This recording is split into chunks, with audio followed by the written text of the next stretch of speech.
Avez-vous déjà entendu la phrase « Si vous ne racontez pas votre histoire, quelqu'un d'autre va le faire à votre place ». C'est ce qu'on va explorer aujourd'hui et ça pourrait pas être plus vrai avec la série Love Story qui vient de sortir sur Caroline Bessette et John F. Kennedy Jr. Donc, une histoire qu'on a suivie via les magazines à potins et les tabloïds dans les années 90. John F. Kennedy Jr. étant le beau prince de l'Amérique. T'sais, on n'a pas de royauté là, en Amérique, sauf que JFK Jr. là, avait cette espèce de posture-là dans l'imaginaire collectif. Alors, c'est ce que je vais explorer aujourd'hui parce qu'on a raconté leur histoire à lui et Caroline alors qu'ils ne sont plus là.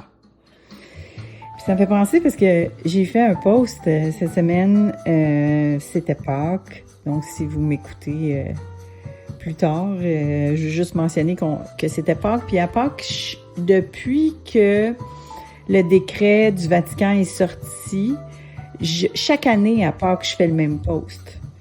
Je fais le même post qui recadre l'histoire de Marie-Madeleine qui a été racontée par tout le monde sauf par elle.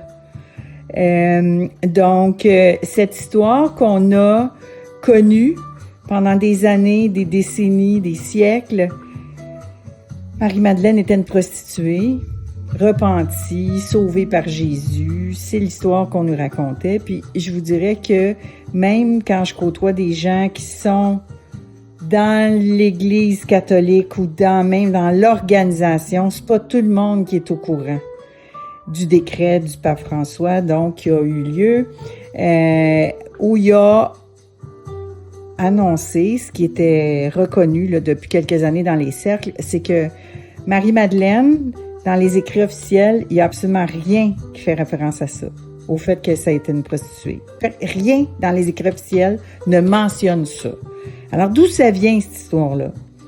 Quand ils se sont mis à rechercher, ils ont trouvé que c'est une erreur de transcription dans les années 500 où il aurait amalgamé ou fait une erreur ou potin volontaire sur Marie-Madeleine. Donc, on l'aurait confondu avec une autre femme, puis on aurait amalgamé ça pour mettre ça dans cette histoire-là parce que, tu sais, pas grave si on raconte l'histoire de deux femmes pas telle qu'elle est. Alors, donc, c'est ce qu'on nous a raconté pendant des années, puis à quel point ça fait mal, dans le sens où il n'y a pas beaucoup de figures féminines dans le catholicisme, à part Marie, tu sais, qui est une image, tu sais, fantasmée, là, d'une femme qui est vierge toute sa vie, puis qui a un enfant même sans copuler, puis qui est la bonté incarnée. Donc, c'est juste ça, une femme. Beaucoup de personnages féminins, puis le personnage féminin de Marie est impossible à atteindre pour la majorité des femmes. Donc, puis l'autre image de femme qu'on a, c'est la prostituée repentie. Donc, le pouvoir féminin dans ces histoires-là, il est où? Alors, quand le pape François a fait son décret, puis il a déclaré que le 22 juillet devenait la fête de Marie-Madeleine, puis qu'au fond, Marie-Madeleine, il la replace dans l'histoire telle qu'elle était, c'est-à-dire l'apôtre des apôtres. Parce que Jésus est apparu à qui? Le jour de Pâques, il est apparu à Marie-Madeleine. C'est d'autant plus puissant que pourquoi il serait apparu à elle si elle n'avait pas été aussi puissante qu'elle l'était, parce que c'est elle qui a mobilisé les autres apôtres après pour leur dire d'aller raconter l'histoire de Jésus. Alors, si elle n'avait pas été puissante, compétente, pertinente, pourquoi il serait apparu à elle? Puis pourquoi aussi, tu sais, à l'époque, les femmes n'avaient pas de crédibilité, le fait de ne pas croire les femmes, là, c'est pas juste dans les cas, de criminalité, là, qu'on croit pas les histoires de femmes. On croit pas les histoires de femmes, point, là. On remet toujours en doute la parole féminine, mais à cette époque-là, on remettrait ultra en doute. Fait que là, Jésus qui y apparaît, qu'est-ce que ça a dû prendre? Elle devait avoir pas mal d'influence pour que les gens la croient. Imaginez l'histoire. Il a apparu. C'est une résurrection. C'est une femme qui dit ça. Une prostituée repentie en plus. Puis le monde le croit, puis il le raconte pendant des années. Excusez, ça marche pas, là.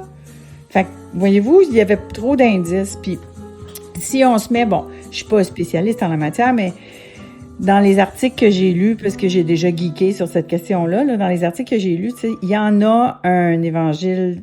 Marie-Madeleine aurait écrit des choses, mais la Bible étant comme n'importe quel autre livre, il y avait un éditeur, puis l'éditeur, il n'a pas gardé ces portions-là, parce que la parole féminine, ça avait la valeur que ça avait. Ils ont décidé d'enlever les femmes de l'histoire de l'Église, alors, il y en a très peu, fait que voilà. Fait que bref, on nous a raconté une histoire qui n'était pas celle-là, puis évidemment une histoire pleine de vices et de fausses vérités. Est-ce que ça affaiblit le pouvoir féminin? Certainement que ça le fait. Et là, est arrivée la même chose à Caroline Bessette. Et on va parler de ça. Mais juste avant, je vais me prendre le moment pour me présenter. Alors, bonjour, bienvenue à J'ai une idée. Mon nom est Jeannie Duquette. Je suis spécialiste en positionnement, capital d'influence, la valeur de votre nom, de votre histoire. Qu'est-ce qu'on en fait? Comment on fait pour monétiser soit votre branding personnel ou favoriser le développement de vos projets, votre entreprise, de votre mission grâce à votre influence numérique. Alors ici, à J'ai une idée, on vous raconte des histoires qui nous aident à mieux naviguer la nôtre. Et aujourd'hui, on explore le projet Love Story, qui est un projet de Ryan Murphy. Ryan Murphy, que vous avez peut-être connu, a fait Glee. C'est lui qui a fait récemment aussi, c'est pas la première histoire vraie qu'il raconte. Il a raconté l'histoire de Jeffrey Dahmer que j'ai pas écoutée. Allez au sujet, là, tu sais. C'est pas mon genre de sujet. Alors, Jeffrey Dahmer, donc, il a fait une mini-série là-dessus. Puis là, nouvelle mini-série, donc, sur Disney+. J'ai pris Disney+ pour écouter ça. Parce que moi, cette fille-là, même si on ne nous disait pas grand-chose de bien d'elle, moi, elle me fascinait. Je capotais sur son look. Je me suis peignée avec le petit chignon en arrière, puis les cheveux tirés pendant des années, inspirée par son look, son côté minimaliste, mais classe, me fascinait. Bref, elle nous a beaucoup influencé là au niveau de la mode. Et donc, on la redécouvre aujourd'hui, puis je trouve ça charmant parce que telle qu'elle nous était présentée à l'époque, c'était pas très favorable, disons. Alors, pour la petite histoire, je vous replace un peu dans le contexte. Alors, dans les années 90, donc, JFK Jr., c'est le célibataire le plus en vogue de l'Amérique. C'est le gars à New York que toutes les filles capotent dessus. Les journaux font les choux gras de ses aventures avec des femmes connues, soit Madonna, soit il a été avec Daryl Hannah. Il a sorti avec Sarah Jessica Parker de Sex and the City. Donc, il sort avec des femmes connues, mais il se marie pas.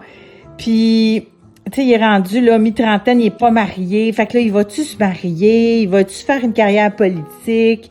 Ça fait l'objet de beaucoup de spéculations. Puis, forcément, comme il est très beau, puis il a du charisme, ben ça fascine, ça fait vendre des magazines. Donc, les gens achètent des magazines énormément. Les journalistes le suivent. Ils veulent être au courant de ce qu'il fait.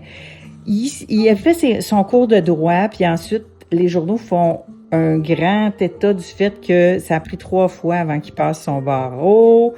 Donc, le gars, il est ultra connu, il attire vraiment l'attention. Il vient d'un legs historique, donc les Kennedy, son père qui était, tu sais, John F. Kennedy Jr., qui était assassiné, son oncle, Robert Kennedy, même chose, qui étaient des figures de proue politique, le grand-père, Jack, bon bref, on racontera pas toute l'histoire des Kennedy ici, mais donc, royauté américaine, et donc, lui, j'imagine que c'est beaucoup de pression d'être John F. Kennedy Jr. Et ça doit être difficile de faire un choix. Tout le monde doit l'approcher. Tu sais, avoir trop de choix, avoir trop d'options, c'est quasiment la même chose qu'avoir pas d'options. Tu sais, puis c'est ce que ce gars-là a dans la vie, et avec les filles, et avec les jobs, j'imagine. Donc, il cherche, et donc les médias font Et puis, beaucoup, qu'est-ce qui se passe dans sa vie personnelle. Puis ce qu'on sait, surtout, c'est que c'est le on and off avec Daryl Hannah, qui est l'actrice de Splash. C'est une belle grande blonde. Puis c'est un on and off avec elle. On les voit souvent ensemble. Puis on se dit, ben, ils vont peut-être finir par se marier. Mais là, les potins disent que, oui, mais c'est parce que Jackie, elle l'aime pas. Puis c'est pour ça qu'ils se marient pas. Puis bon, bref, parce que la mère de JFK avait beaucoup d'influence sur lui. Puis je me souviens, cette fille-là, Caroline Bessette, elle arrive comme de nulle part.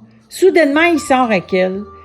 Puis non seulement il sort avec elle, mais il est pas comme les autres avec elle. Il se cache plus, il se fait moins voir, tu sais, avec elle. Elle est très, très privée, elle parle pas aux journaux.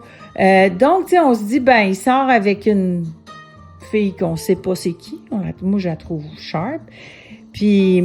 Mais bon, c'est peut-être pas sérieux, parce que c'est justement, tu sais, il y a pas beaucoup de... Puis pendant ce temps-là, il lance son magazine, lui, parce qu'il s'est dit, tant qu'à faire de l'argent au magazine depuis des années, qui prennent mes photos, puis ma vie privée, puis qui vendent du papier avec ça, mais pourquoi j'en vendrais pas? Puis tu sais, l'idée de George qu'il a eu de rendre la politique plus accessible pour les gens, c'est une idée formidable qui marcherait aujourd'hui. Mais il était peut-être trop en avance à cette époque-là. Donc, il sort avec elle, qui est une fille qui travaille chez Calvin Klein. On nous disait à l'époque qu'elle était, tu sais, qu'elle était comme vendeuse pour les VIP. Tu sais, ils nous la présentaient comme ça. Alors que ce qu'on comprend, c'est qu'elle travaillait, tu sais, dans le département de communication. C'est même elle qui a découvert Kate Moss. Mais bref, fait que... il sort avec elle. On les voit chicaner, c'est ces fameux, là, c'était dans toutes les revues à potins. On les a vus chicaner en public dans Central Park. Tu sais, quand tu veux être privé, rester à New York, me semble. Tu sais. Alors, on les voit chicaner dans Central Park. Fait qu'on se dit, ben, ça doit être le début de la fin de cette relation-là, mais non. Le prochain move qu'on voit, c'est la fameuse photo de leur mariage qui a été publicisée. Une seule photo de leur mariage. Et là, on voit qu'ils sont mariés. My God, c'était sérieux avec elle. On le savait pas. C'était une grande surprise. Puis si les journaux, avant leur mariage, les avaient plutôt laissés tranquilles parce qu'elle ne voulait pas être une personnalité publique, ben là, à partir du moment où ils ont été mariés, là, ils se sont mis à la stalker solide tellement que elle était plus capable de se trouver une job. Elle attirait trop l'attention. Et ça l'a mené, tu sais, à une dépression. Ce qu'on comprend dans la série, mais ce qu'on voyait à l'époque, c'était...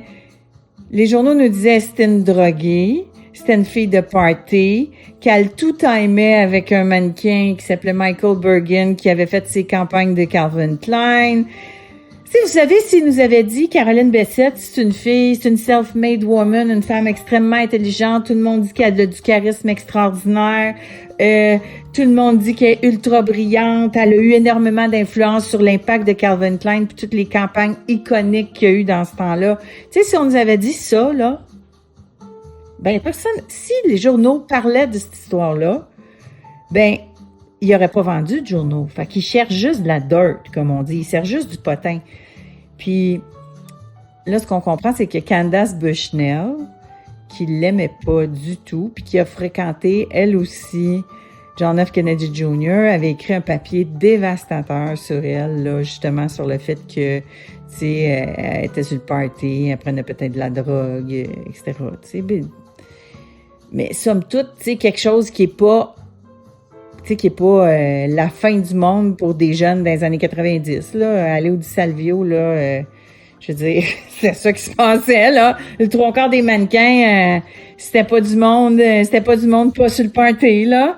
Fait que, tu sais, dans ce milieu-là, là, elle. Fait que, mais est-ce que ça veut dire qu'elle est pas intelligente puis qu'elle a pas des idées géniales? Ça, non, pas pantoute, là, tu sais. Alors, mais tu sais, à l'époque, c'est ça. Alors, on la traquait, puis ça a eu énormément d'impact sur elle et sur son couple. Et c'est ce qu'on voit là dans la série. Donc, tu sais, la série démontre tout à fait l'envers de la médaille, ce qu'on nous a pas raconté. Et ça permet d'apprécier qui était cette femme qui a conquis le cœur du gars, qui était même pas... tu sais, qui s'est même pas marié avec avec les grandes starlettes là qu'il a côtoyées avant, tu sais, non, il choisit cette femme-là, donc elle devait avoir des choses de spéciales, puis évidemment, c'est pas là-dessus. Cependant, elle n'a pas donné d'entrevue à l'époque. Tu sais, elle l'a pas, à un moment donné, il faut que tu reprennes le contrôle de ton narratif, et il n'y a que de très rares entrevues d'elle, et ça, je pense que, on revient à ce que je vous disais au début, si tu racontes pas ton histoire, il y a d'autres personnes qui vont le faire à ta place. Et malheureusement, c'est ce qu'il faisait. Puis peut-être qu'à l'époque, elle voulait pas en remettre, elle voulait pas ouvrir à encore plus de tu sais, comment épier son histoire. Mais malheureusement, on n'a pas vu l'autre côté. Une rencontre avec Oprah, peut-être, ça aurait pu être intéressant pour pouvoir justement gérer le narratif, gérer qui elle est, ou faire une entrevue de fond dans une grosse... parce qu'à quelque part, tu sais, de reprendre le narratif, c'est super important. Mais bon, c'était le début. Puis maintenant, tu sais, c'est ça la règle, dans le sens où chaque personne a une réputation perçue du fait que tu peux aller stalker un peu n'importe qui en ligne. Donc, tout le monde a une réputation perçue, mais si tu te racontes pas, ben les autres vont te raconter. Puis là, mais si tu veux-tu que ce soit les autres qui te racontent ou tu veux que ce soit toi? Puis si c'est les autres qui te racontent, qu'est-ce que tu veux qu'ils disent? Mais c'est quand même important. Puis vous allez voir, parce que là, je vous parle toujours de ce qu'on voit pas, tu sais, parce que là, ce qu'on voyait dans les années 90, c'était ça. Ce qu'on nous montre dans la série, c'est un peu ce que je viens de vous dire, mais tu sais, je vous vends pas toutes les punches parce que c'est très intéressant à les regarder. Puis non seulement ça, c'est la série qui fascine le plus en ce moment. C'est la série la plus écoutée de l'histoire de Disney+. Donc, il était à 25 millions de downloads là, après pas longtemps, là, après la sortie. Donc, tu sais, c'est fracassant comme succès. Et c'est comme la série qui fascine les gens autant que, mettons, Heated Rivalry. Puis je sais, j'en ai parlé dans l'épisode de la semaine passée. Mais pourquoi, donc, ça fascine autant les gens? Ben, c'est ça, c'est cette espèce de... J'ai l'impression que, collectivement, ça nous fait du bien quand on replace l'histoire à la bonne place, tu sais. Quand on regarde les autres, ça nous fait du bien. Il y a... Dans Heated Rivalry, puis dans cette histoire-là, il y a comme une guérison collective en même temps que ce qui se passe dans l'émission, tu sais, dans le sens où ça fait du bien. Toutes les filles là qui sont faites, tu sais, dont la réputation a été ternie, on doit se sentir un peu mieux en voyant, tu sais, voyez-vous là ce que ça fait? Tu sais, voyez-vous ce que ça a comme impact, puis c'est peut-être pas toute l'histoire que vous connaissez. Ça fait du bien de voir ça, puis il y a bien des femmes qui se reconnaissent là-dedans. Aussi, la performance des acteurs est extraordinaire. La fille de Meryl Streep qui joue Caroline Kennedy, my God! Tu sais, c'est all over the Internet, là, c'est comme donnez-y un ami puis ça presse, là. Alors, c'est vraiment bon. Puis les acteurs sont bons et, je vous le dis, là, en écoutant la série, là, j'ai eu un whiff un moment donné. Tu sais, un whiff. Puis, j'ai pas la nostalgie facile, là, mais il y a un moment, là, je pense que c'est une tune de Sade qui joue, là, ou Portishead, je sais plus, mais le soundtrack est tellement écœurant, ça m'a ramené là. Ça m'a ramené là, mais ramené dans un moment. Wow, j'étais là, tu sais, comme je m'ennuie un peu de tout ça. Je sais pas, j'ai eu un whiff, je vous le dis, j'ai pas la nostalgie facile, j'ai pas le regret de hier, moi, puis j'ai pas de c'était donc le fun dans ce temps-là, tu sais. Moi, j'ai toujours l'impression que ça va être encore plus le fun quand ça continue, là, tu sais. J'ai l'optimisme facile, fait que je suis pas comme mes meilleures années sont derrière moi, là, tu sais, je suis pas là-dedans. Toujours des nouvelles affaires à apprendre puis des nouvelles affaires à découvrir, mais là, j'ai eu un whiff, un vrai whiff de oh my God, oui, c'était cool. Oh my God, oui, c'était good memories. Il y a eu des bons moments. Tu sais, la vingtaine, c'est pas simple. Il y a des bons moments aussi, des moments fascinants. Puis cette série-là m'a ramené là. C'était wow. C'était cool. Fait que ça, c'est la petite magie, là. Quand un projet créatif fonctionne, là, c'est cette magie-là qui s'explique pas. C'est une combinaison d'éléments qui, à un moment donné, nous donne collectivement le whiff. Fait que c'est ça. Alors ça, c'est la petite magie. L'autre chose aussi que je voulais dire, c'est une question que je me suis posée. Puis c'est ce qu'on voit pas derrière, c'est comment ça se fait que Ryan Murphy peut raconter l'histoire de JFK Jr. et Caroline Kennedy sans leur permission, sans que la famille ni la succession n'ait son mot à dire, parce que c'est ce qu'on comprend. Comment ça se fait que tu peux raconter ça sans avoir à acheter les droits? Ils se sont inspirés d'un livre qui a été écrit sur leur histoire. J'imagine que l'auteur de ce livre-là a probablement eu une compensation financière. Mais, à ce qu'on sache, donc, il n'y a personne de la famille qui a contribué à ce documentaire-là, à cette série-là. Et tu dis, mais voyons donc, ils utilisent son nom, ils utilisent leur nom, leur legacy, pour raconter une histoire qui va être énormément lucrative pour eux autres. Comment ça se fait qu'ils ont le droit de faire ça? Alors, l'avocate en moi, parce que je l'oublie des fois, mais je suis avocate. Alors, je suis allée voir ça. Comment ça se fait qu'ils ont le droit de faire ça? Puis dans le droit aux États-Unis, c'est l'association d'un nom avec quelque chose de commercial, genre un produit. C'est le merch qui est protégé. Ça, il n'y aurait pas le droit de le faire. Tu sais, comme vendre un parfum JFK ou vendre des vêtements Caroline Bessette. Ça, il n'y aurait pas le droit de faire ça avec un tag Caroline Bessette. Mais raconter une histoire vraie, c'est protégé par la liberté d'expression aux États-Unis. C'est-tu assez fou? Puis, je pense que ces lois-là sont vieilles. Parce que maintenant, alors que le nom, c'est l'affaire qui se monétise le plus, le personal brand, c'est une des choses qui se monétise le plus, je pense que ça devrait avoir une meilleure protection.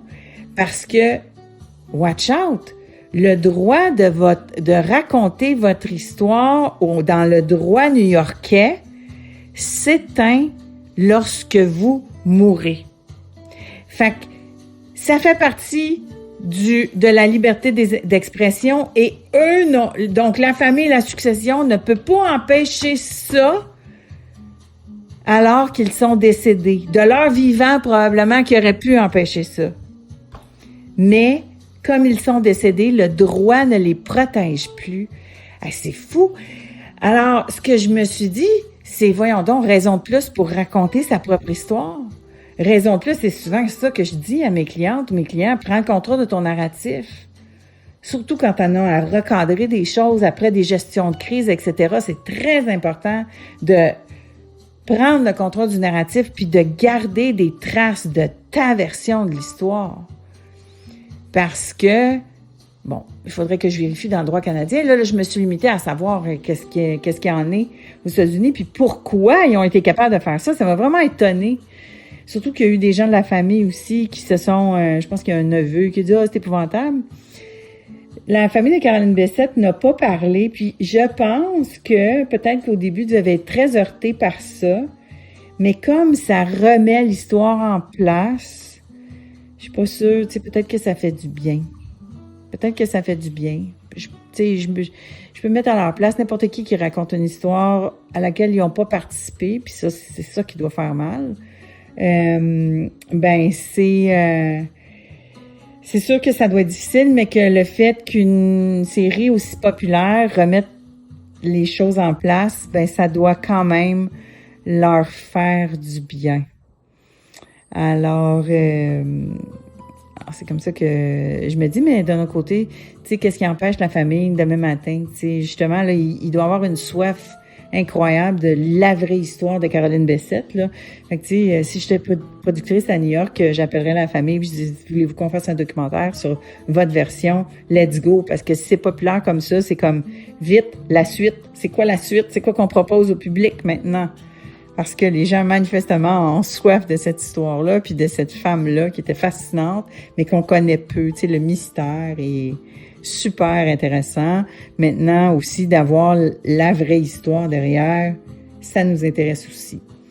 Donc ouais, vous, quand vous pensez à ça, là, est-ce que ça vous interpelle de raconter votre histoire pour pas que les autres la racontent à votre place, d'autant plus que vous existez numériquement?